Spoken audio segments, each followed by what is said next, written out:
the state that provided opportunity for everyone that was here and willing to work for it. We joined with the Bay Area Council in calling for a series of town hall meetings across California, like the one that already occurred several months ago here in Sacramento. We intend to do the next one on June 12th in Los Angeles, bringing this show to Southern California. What is needed in order to achieve a constitutional convention is a process to create the will with the many regions, many stakeholders, with the grassroots, so that the consensus that comes out of that process is supported by the voters across the state. It's not a short process, it's not an easy process, but sitting here today, we can tell you the only way to go is up.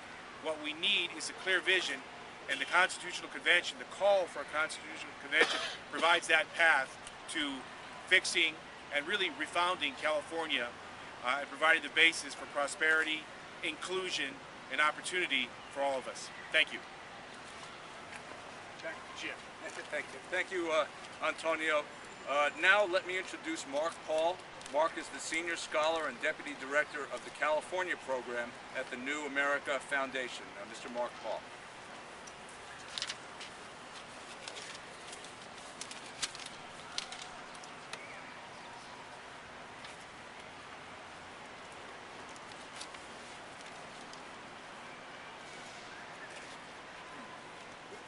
Thank you, Jim, for this opportunity. The voter anger and apathy that marked yesterday's special election are signs of the governing paralysis that California has inflicted upon itself through decades of piecemeal, incremental reform. The people want government to work, but have made normal functioning impossible. With all the best intentions, voters of the last 3 decades have piled mandate on mandate, reform on reform, creating a governing machine too complex for any mortal to understand and too ponderous for anyone to drive. It is a machine that defeats democratic accountability and invites the anger and apathy we saw yesterday. Only by rethinking our Constitution can California hope to get out of this self-imposed bind. We, the people, have run California into the ditch. It is now our responsibility as citizens to set it straight again, because nobody else can.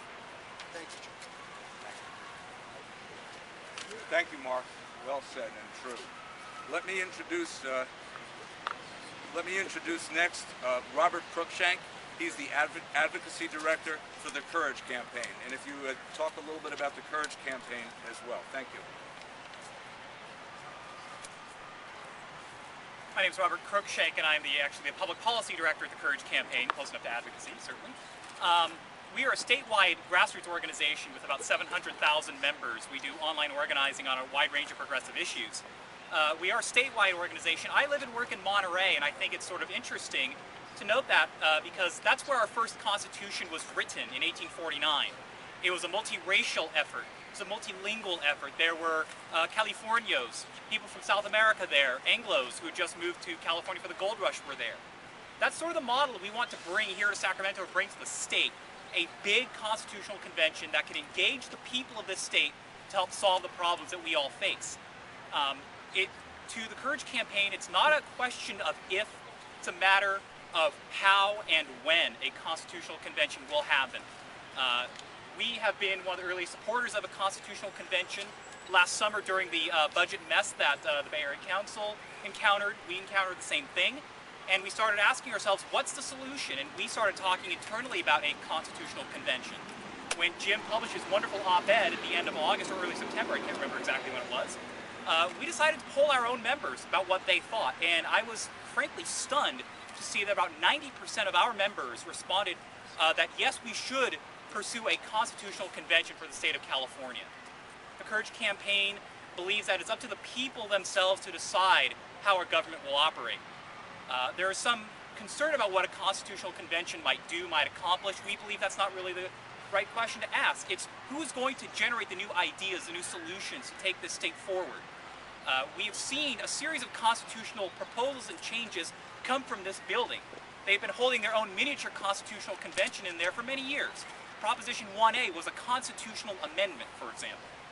We believe it's time that the people of California were the ones to generate the ideas, were the ones to provide the solutions for this state.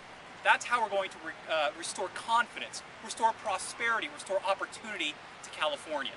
The Courage Campaign is going to use our considerable online resources, our organizing skills, and our grassroots network to work with the Bay Area Council, to work with the other organizations represented here today, and to work with any other Californian who wants to change this state, who wants to save California.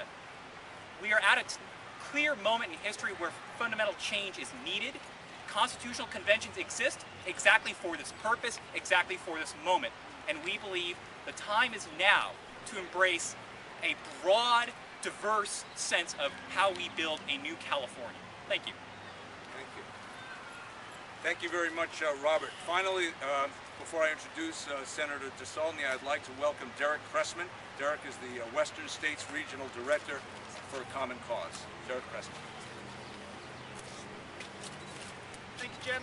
As someone who's worked with Common Cause and reform organizations for a long time, I've been to a lot of campaign kickoff press conferences like this, and usually there's an air of excitement to them.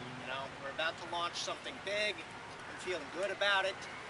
Today feels a little bit different. I think today is a somber day in California, where we're looking around in the aftermath of what happened yesterday and seeing huge problems in California. Jim outlined some of those with our budget, with our education system, with our water and transportation systems.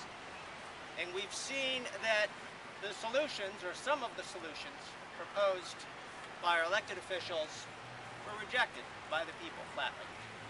And I think a big part of that is that the voters have lost trust in our elected officials. And there was no trust when they put forth those propositions for the voters to consider. I think a big part of that reason is the creation of those initiatives happened behind closed doors. I think it was done by men and women in good faith. They were meeting in earnest, trying to solve problems, working very hard, actually, to achieve a bipartisan compromise. And they had their reasons for why they felt they had to do it behind closed doors. But the result was people weren't part of the process. The media wasn't part of the process, voters weren't part of the process, organizations that voters trust weren't part of the process. And so when that plan was put forth to the voters, the people they trusted said, we don't know about this. The endorsements were all over the map, and there was not the goodwill on the voters to go, okay, we see your plan, we approve it. In fact, it was just the opposite. This is complicated, we don't trust you, we're voting no. Coming out of that, I think the obvious solution is we need to create a process that voters will trust. And part of that is we need to create a process that invites them in from the get-go and saying, what are your ideas? How do you want to solve the mess that we're in? How do we harness the creative energies that are in California, the most vibrant economy in the world? And I think that people are willing to make hard choices and make sacrifices if we bring them in to the process. No one thinks we're going to solve these, really deep problems that are facing California in a way that's pain-free. But right now, nobody wants to sacrifice. They don't want to pay more money. They don't want to see cuts in their programs because they don't really believe it's necessary. They don't trust the people who are telling them that it is. So, I think while the legislators, I actually applaud them for making a good faith effort in trying to solve our problems. I think we need to all step back and go, it didn't work. It's time to bench the A-team and take them out. They've been playing hard. They're throwing balls in the air. They're not sinking. We need to bring in the bench. And the bench in this case is the voters through a constitutional convention and see if we can get the job done that way. I mean, I think it's a daunting task. That's why I was saying it's a somber mood. I don't think this is something that any of us here at the podium today are eager to take on. Quite frankly, we've got a lot of other things we could be doing. But I think we've come to the conclusion that this is what it's going to take. And if you look at what's happened in the world, even in our lifetimes, our problems are big, but they're not as big as other people have dealt with. We have seen the Berlin Wall fall. We have seen apartheid collapse in South Africa. No, we have problems in California, but they ain't nothing compared to what other citizens have dealt with in the past